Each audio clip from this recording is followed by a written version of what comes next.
մենք էինք, որ կարող էինք այս ճանապարհով անցնել։ Ուրիշ որևէ մեկը մնար, այսօր Հայաստանի Հանրապետություն չէր լինելու։ Եթե Նիկոլ Փաշինյանը շարունակի կառավարության մնալ, Հայաստանի Հանրապետության գոյությունը կասկածի տակ կմնա։ Այնինչ իշխանությունը խաղաղություն է անվանում այսօր, կեղծորակարգ է ընդդիմության պնդմամբ։ Ամենաավերիչ պատերազմ, ամենաշատ ռազմական գործողությունները եւ ագրեսիաները Հայաստանի Հանրապետության նկատմամբ եղել են իր իշխանության օրոք։ Ինչ խաղաղություն։ Նիկոլ Փաշինյանը Հայաստանի Հանրապետության այն ղեկավարն է, ով իր անձը դրել է զոհասեղանին, ինչի արդյունքում մենք այսօր ունենք օգոստոսի 8-ին ստորագրված պատմական փաստաթուղթ Հայաստանի Հանրապետության համար։ Իսկ ինչպես է ստացվում, որ պատմական ու խաղաղություն բերող այդ փաստաթուղթը գերիների վերադարձ Հայաստանի տարածքների դեօկուպացիա չի երաշխավորում, չի փակում նաև Հայաստանի մայրօրենքի փոփոխության թեման ու Բաքվի մյուս պահանջների շղթան։ Դեօկուպացիան կլուծվի սահմանազատմամբ, սահմանադրության խնդիրը խաղաղության պայմանագրով, իսկ գերիների հարցում մտահոգություններ ունեն, ասում են ՔՊԱ-ականները։ Հույս ունենք նախ, որ ուրեմն այդ մտահոգությունները հնդածս կփարատվեն եւ խաղաղության գործընթացը ել ավելի կայուն փուլ կմտնի,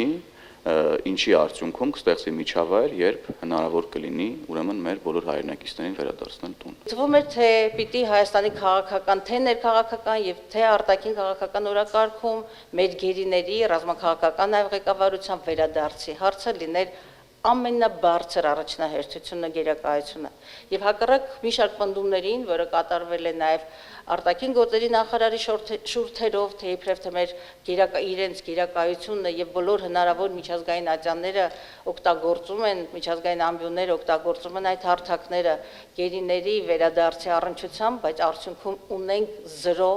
արդյունք։ Այդ քաղաքական ուժերը եւ նրանց առաջնորդները նույնպիսի ենթադրաբար ազդեցության գործակալներ են Հայաստանի Հանրապետությունում։ Այսպիսի հայտարարություններ Փաշինյանից ընդդիմադիրներն ասում են, լսում են առնվազն 5-6 տարի։ Հարցումներ են անում իրավապահ որևէ մարմնում, որևէ գործ չկա այս ուղղությամբ։ Ուրեմն ինչի հիման վրա են վարչապետի պնդումները։ Կամ Նիկոլ Փաշինյանը պետք է պատասխան տա կոնկրետ ովքեր են ազդեցության գործակալները եւ դատարանում պաշտպանի իր հայտարարությունը, կամ պետք է իրավապահ մարմիններին կանչի եւ հեռացնի, կամ իրավապահ մարմինները այսօր առավոտյան պետք է ԱԱՑ ջոկատներ ուղարկեին տարբեր մարդկանց տներ։ Իրավապահներից իշխանական падգամավորներն էլ են աշխատանք ակնկալում, իսկ այսպես կոչված գործակալներին, ասում են, բացահայտել են նրանց հայտարարությունների հետքերով։ Կարող եք ուշադիր հետևել եւ որոշ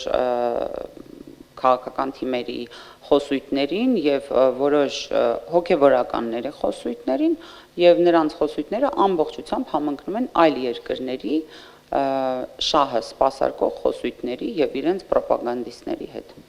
Փաշինյանը նաև պնդել էր, թե հաջորդ խորհրդարանում այսօրվա ընդդիմադիրները չպետք է լինեն։ Այդպիսով ասել էր կփակվի նաև նախկին ներկա մեղադրանքների շղթան։ Ընդդիմադիրներն արձագանքում են, որոշողը ոչ թե Փաշինյանն է, այլ Հայաստանի քաղաքացին։ Հերմինե Ղարիբյան, Սիմիկ Մայիլյան, Էպիկենտրոն։